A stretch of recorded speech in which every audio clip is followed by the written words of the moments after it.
Let's get up for your host, Danny. Come on.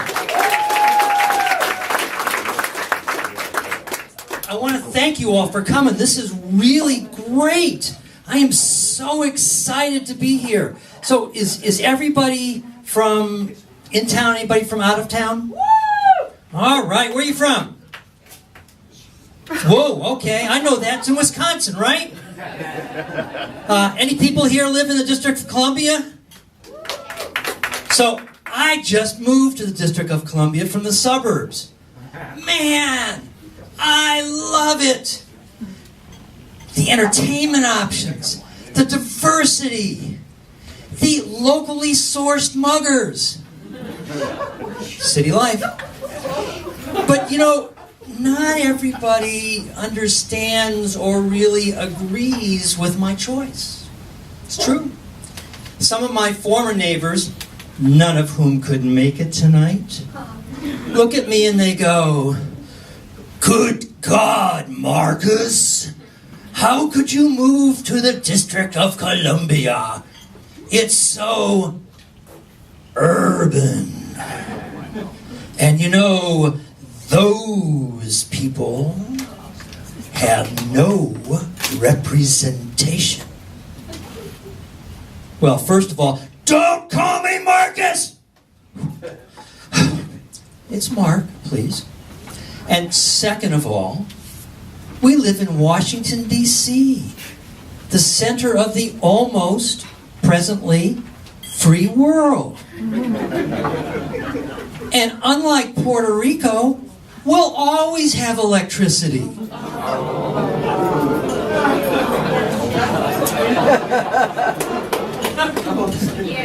And some of my new neighbors look at me like I'm resident zero, you know, carrying that deadly Chad and Becky plague. You know, gentrification. Hey, I get it. Gentrification is a very serious issue. It's also very complicated. Where I live right now, we've achieved, in Columbia Heights, we've achieved a delicate balance. 2/3 of my neighbors, their families have lived in the neighborhood for generations. The area used to be a food desert. Now it is blooming. Sure, we got all the national chains, but we also got 5 bodegas. 5 bodegas! That's not gentrification. We've got 2 farmers markets. Okay, that's gentrification. And we've got 2 weed shops. Now let me tell you, when you're weed shops, that's where you can buy a sticker and get weed.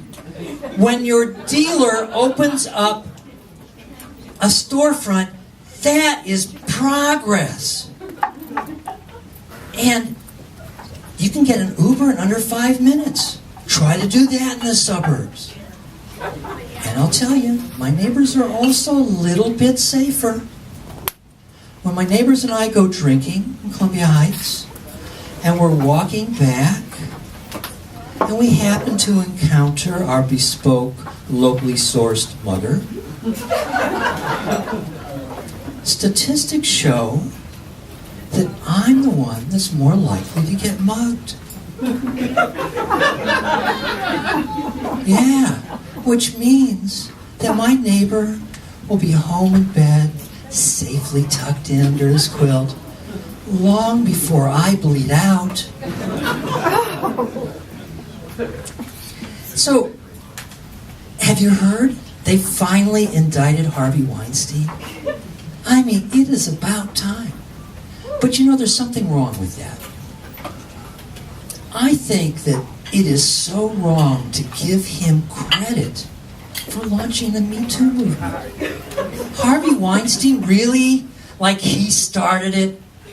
I mean, that is so unfair to the seminal work of Dr. Bill Cosby. Now that man was a trendsetter.